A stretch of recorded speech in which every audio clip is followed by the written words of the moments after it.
Hey everybody, welcome to the channel. I'm Tinesha Davis. This is Fun and Budget, and right now we are on a cruise ship, and I'm going to say that to say that Jay is here. So if y'all hear any background noises, it's just him living his life because we do have to get ready to be up out of here and go to our next thing. But in the interest of maximizing and making a good use of our time, I decided to shoot this video real quick because I have a question. And the question is, thanks for sharing your Transfer Tuesday. May I ask how and when you decided to open a brokerage account? I am behind, new subby, hey subby, hey. So I'm sorry if you've already answered this question. And no, my dear, I have never answered this question. So in this video, I not only want to answer that question, but I want to talk about the accounts that I feel you should open, and more importantly, the order you should open them in. Let's talk.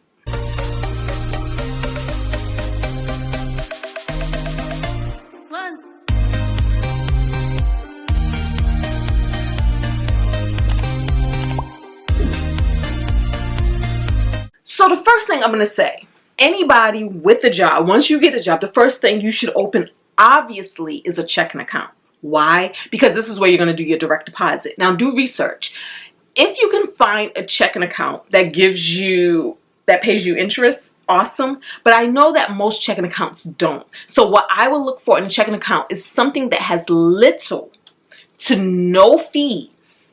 And when I'm saying fees, we're talking about fees of if you don't have a certain amount in that account, they charge you a fee. We're talking about ATM fees. Now, I do understand that a lot of them will have an ATM fee, but if you could find one without, do that. And most times it's going to be a federal credit union. Like for instance, I have a credit union checking account. So I would say to me, those are almost like the best because they come with some great perks. One of the perks is, and why you should probably consider doing it with a federal credit union, is they usually have great loan products. This means if you're going to do a loan for a car, if you're going to do a loan for like a personal loan, if you're going to take out a business loan, if you're going to take out a loan for a home, things like that, they usually come with better rates. So I definitely feel that being a member of a credit union is worth it. But like I said, do your research, do the pros, do the cons, and try to stay fee free. Fee free. Next, what we're going to do is we're going to open up a high yield savings account. If you're going to have a savings account, it needs to be a high yield savings account because this is where you're going to be able to make some money, some passive money off of what you're already doing.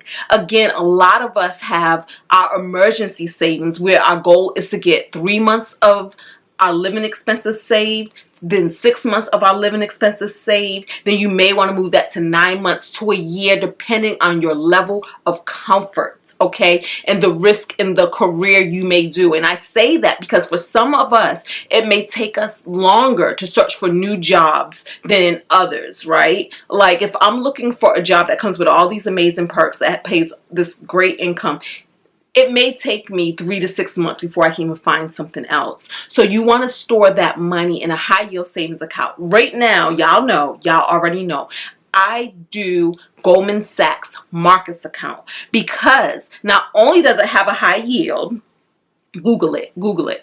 But if you have a referral code, it gives you a % higher than what it advertises. So right now, it advertises 4.5%.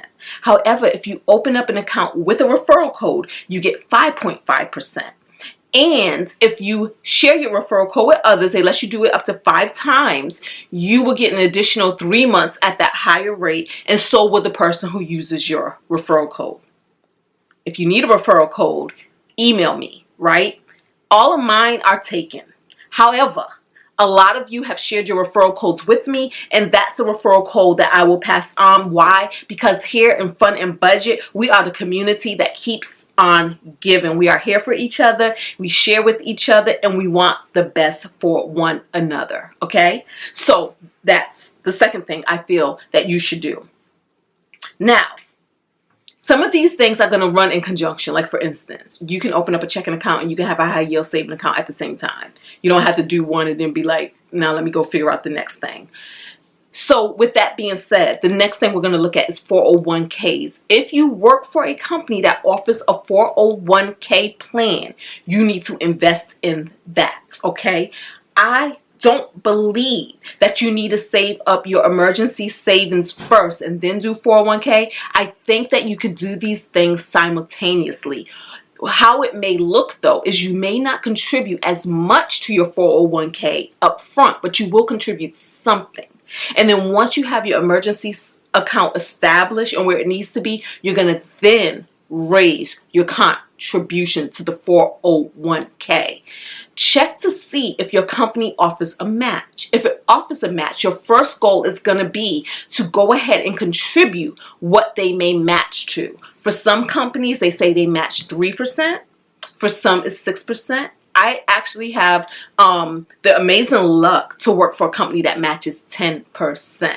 So for me, I was like, my first order of business is to make it so that I am maximizing and getting that free money on the table in the name of a company match in my 401k. Now check it out. Look to see what kind of 401k your company offers. We have your regular traditional 401k, but then there's also Roth 401ks. Now, each has its pros and cons, and you're going to have to do your research. These are just my opinions, and these are just from what I know.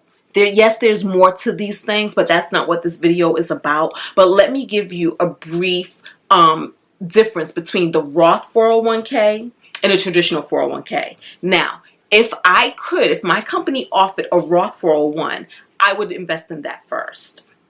Why? Because while you're investing your money after tax, so this is after tax money, it is going to grow tax free.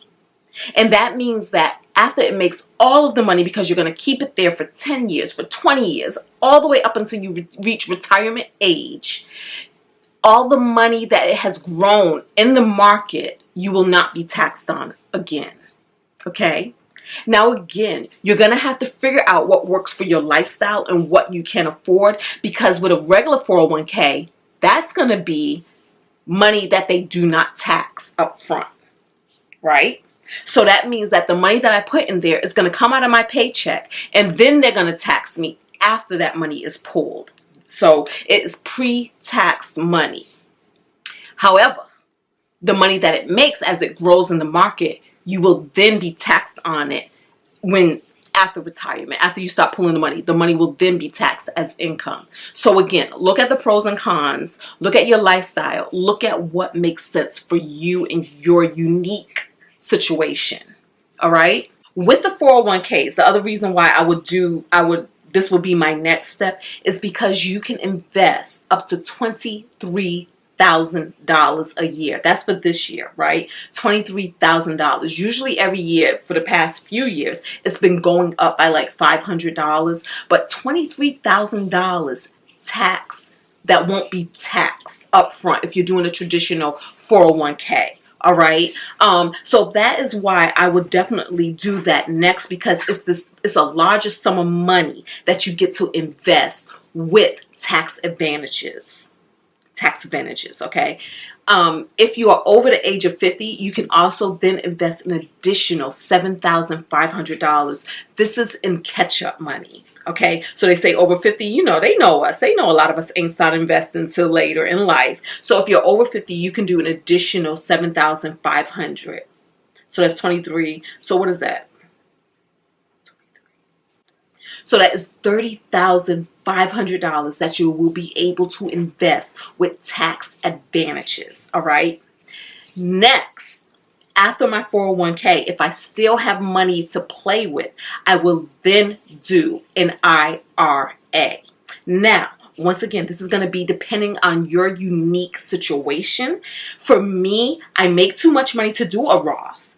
But if I made less money, I would definitely do a Roth IRA. Again, this is money that is going to be after tax money.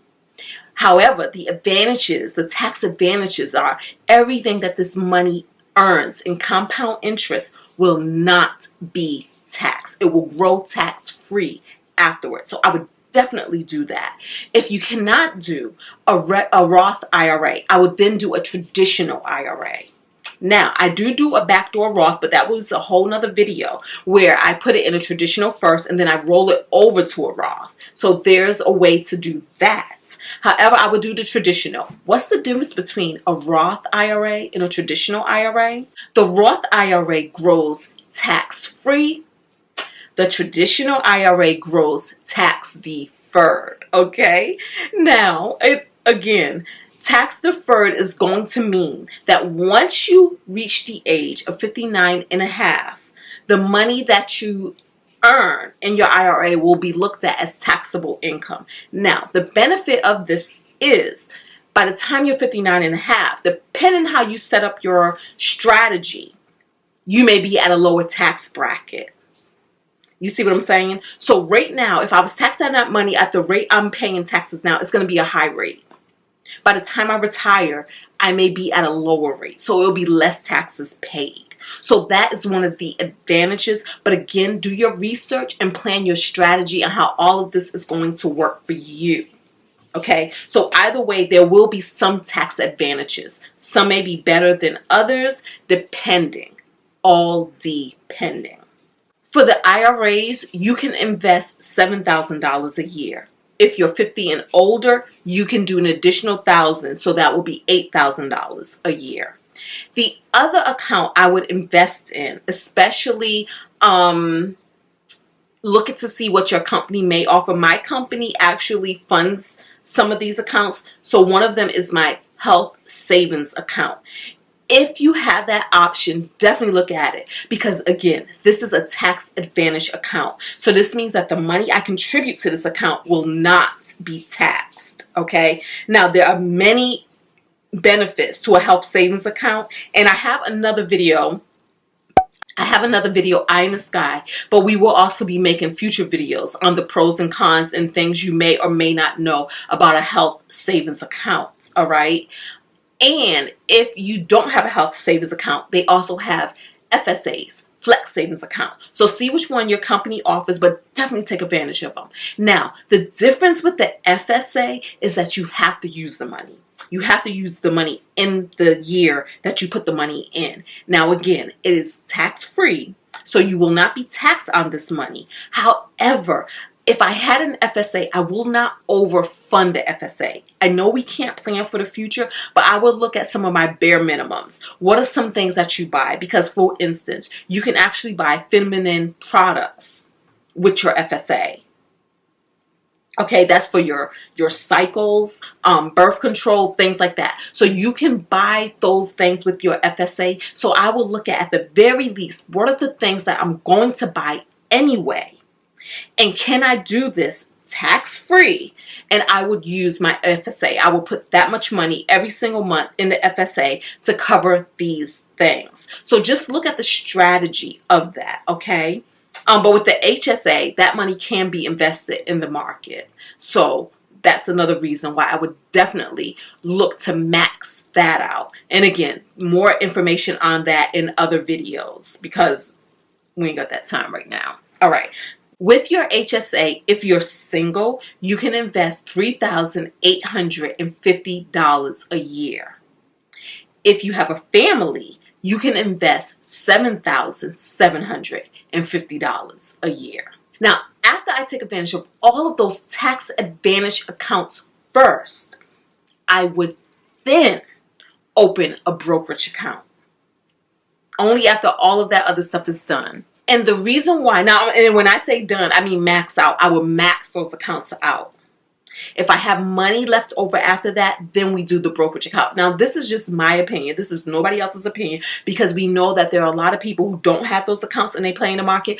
Or if you don't have a traditional job, right? So the order may be a little different. So I'm just speaking to people who have traditional jobs. So then I would do a brokerage account with the rest of the money. Now, the thing with the brokerage account is there's no cap. There's no cap. You can put as much money as you want every single year into this account. However, there's also no tax advantages. So this is going to be after tax money. And as this money grows, it will then be taxed again. The profit will be taxed again. Okay? But the reason why The reason why we do invest in a brokerage account is because that money is in the market. If you are going to have any chance of making 7 to 10 to 12% returns on your money, is going to be in the market. And so this is going to beat out this is going to be a high yield savings account, because while my money can grow at 5.5%, it's never going to get 7 to 12% in returns. However, as we know, at HYSA, high yield savings account, is also going to be, I'm not going to lose money. While the interest rate can fluctuate, it's never going to be a negative. So I'm never going to lose money. While when we play in the market, there's always going to be that chance that we can lose money day to day, month to month, year to year. It may take the market time to recover, okay? But what happens is a lot of people use their brokerage account to fund their retirement if they plan on retiring early. Because you're going to need a place where you can pull money to live from that is not going to have a penalty for withdrawing early. So your brokerage account is never going to have that penalty if you choose to pull money out. But you will have to pay taxes, so be mindful of that. And also, you're going to have to be mindful of what the market is doing. I say that to say you never want to lose money. So you never want to really start pulling money from this account if the market is down, because then you're losing money. As long as the money is there, there's always a chance for that money to recover even when the market is down. So this is why we also want to have that HYSA, high yield savings account, because in a down market, we can actually use that money to supplement our lifestyle. So it's all strategy. It's all strategy. And so when did I open a brokerage account? I opened my brokerage account after I did all of these things. I did all of the things I told you first. Okay. Then I opened a brokerage account for the money that I still had available to invest in. After I maxed out my savings account for a year's worth of savings, it was like, okay, I got to put my money somewhere else. And it just didn't make sense to keep putting it in a savings account. And so now I think that answers your question. Let me know if you have any more questions. And in a future video, we are going to talk about how to open up a brokerage account and how to take your first trade with that brokerage account. Because you got to buy the stock. You got to buy the ETFs. You got to buy the things. Okay? So thank y'all so much for being here. Sound like you finished. Oh, you ain't finished yet? Don't forget to thumbs up. Don't forget to... Wait a minute. See, he threw me off. Don't forget to thumbs up. Talk to me in the comments below. And subscribe to the Fun and Budget family. And we will continue having conversations like this. Peace. Whee! We an audience.